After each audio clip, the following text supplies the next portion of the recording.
Is it setting it up?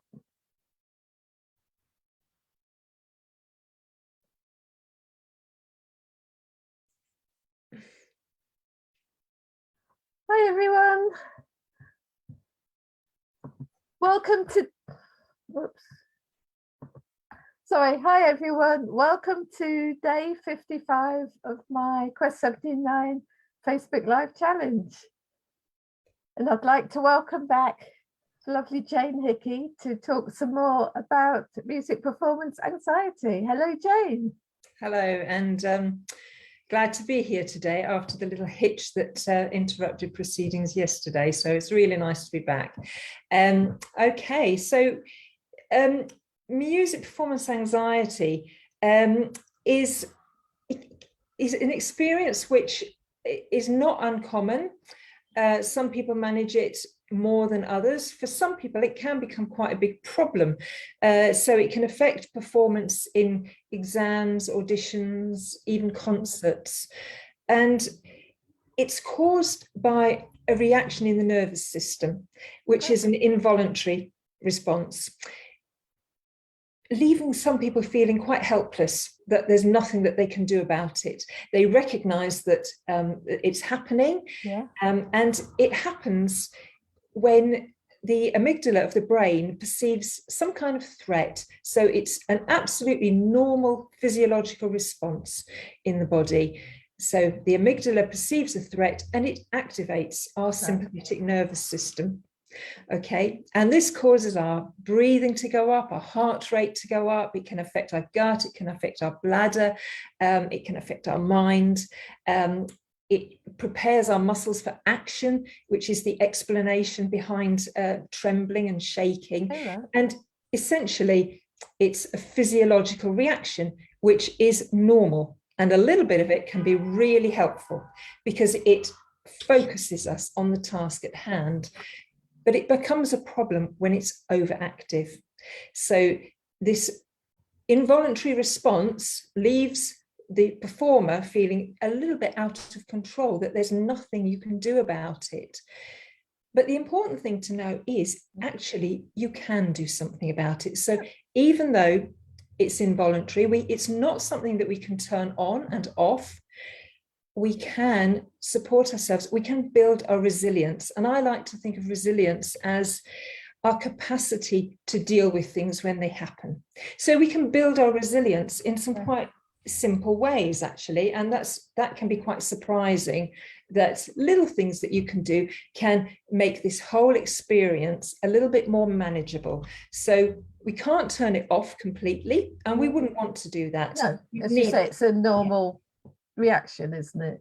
Absolutely. So it really helps us to focus, but we can modulate it a little bit, so calm it down a little bit. This response, which is essentially physiological. So although we might be very much aware of it in our mind, we are also aware of the impact on our body. And essentially it's a physiological response. And as such, we can support ourselves to... what can we do to support ourselves? Well, there are some really simple things that we can do, and some of them might resonate with someone. So the first thing is caffeine.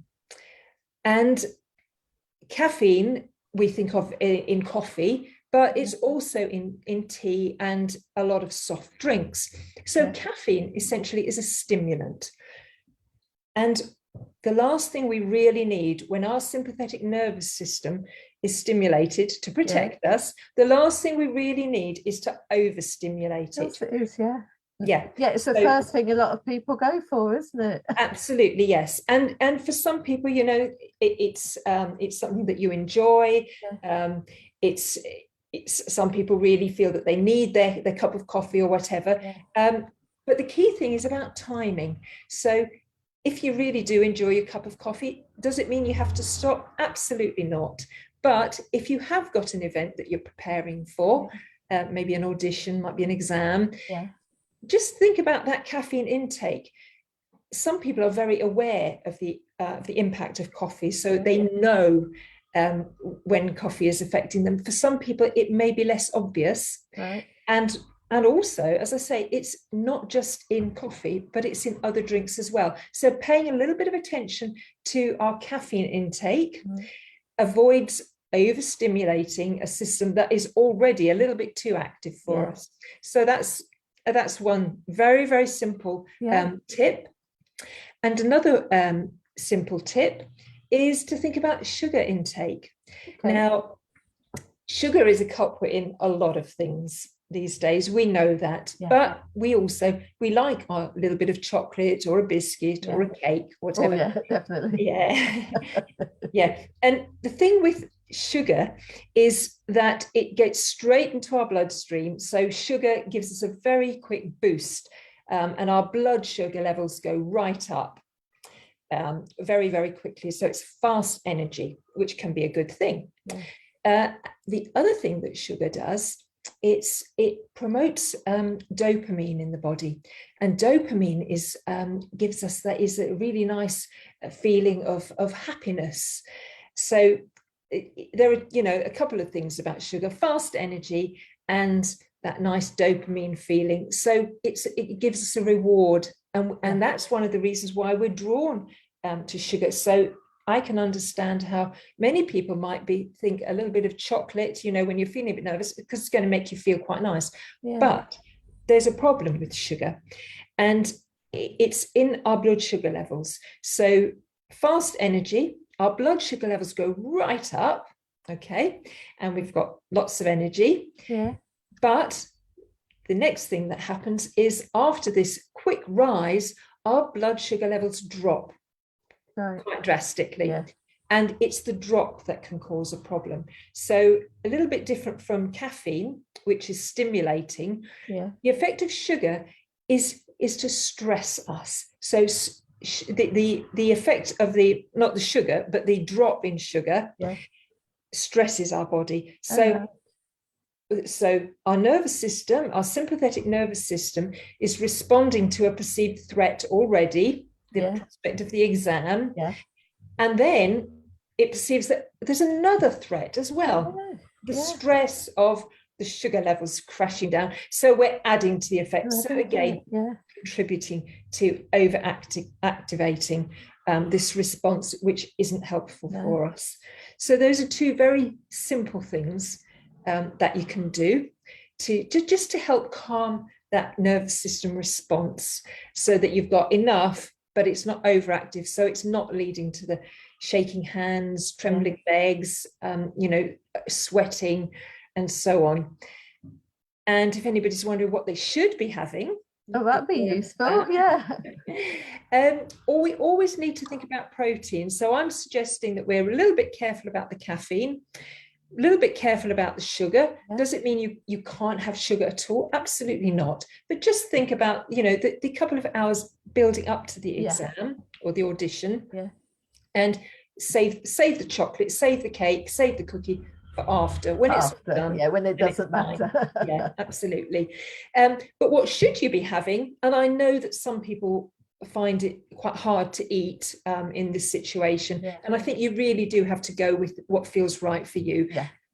But keeping off the sugar, and if you do have something to eat, make sure you've got a little bit of protein in it. So that's going to be very, very helpful to see you through. It's going to help your blood sugar levels and help in all sorts of ways. So if you have something to eat beforehand, make sure you've got, a little bit of cheese, a little bit of fish, pulses, lentils, beans, that sort of thing. So hummus is quite a nice little snack food, or, a bit of cheese, some fish. Or meat if you're a meat eater. So actually, giving your body what it needs, and keeping away from the things that are not going to be helpful. Really interesting. Thank you. Okay, so and I'm hoping to be back next week. That would be lovely if you join us. It's really interesting. And I think, can I just say, I think the information you've given us today, although you're obviously very interested in music performance anxiety, they're probably good everyday tips to think of anyway for any type of anxiety or just general living. So absolutely, yeah, yes, keeping the very, light very on. much, yes, yeah, being aware of the effects. And as I say, caffeine is something that most people are aware, you know, and if they have a bit too much, Yes. they notice it. But I Yeah. think sugar, probably we notice less. So No, it's yeah, that's a equally really good one. important, yeah, to be I aware of like that. your idea that you don't have to give up completely, just leave it till after the audition or whatever the situation is. Save it for afterwards, so that it doesn't you know, have a disastrous effect and raise your anxiety when you just don't need it. So save these things for afterwards. It's all about timing, balance and timing. That's lovely. Thank you so much, Jane. That's really good. We'll see you next week then. See you next week. Yeah, very much looking forward to it, and doing some tapping next week. Oh, fantastic. We like tapping on here, don't we? Yeah. Okay. I'll see you next week then. All right. Thanks for watching, everyone. Okay. Bye. Bye.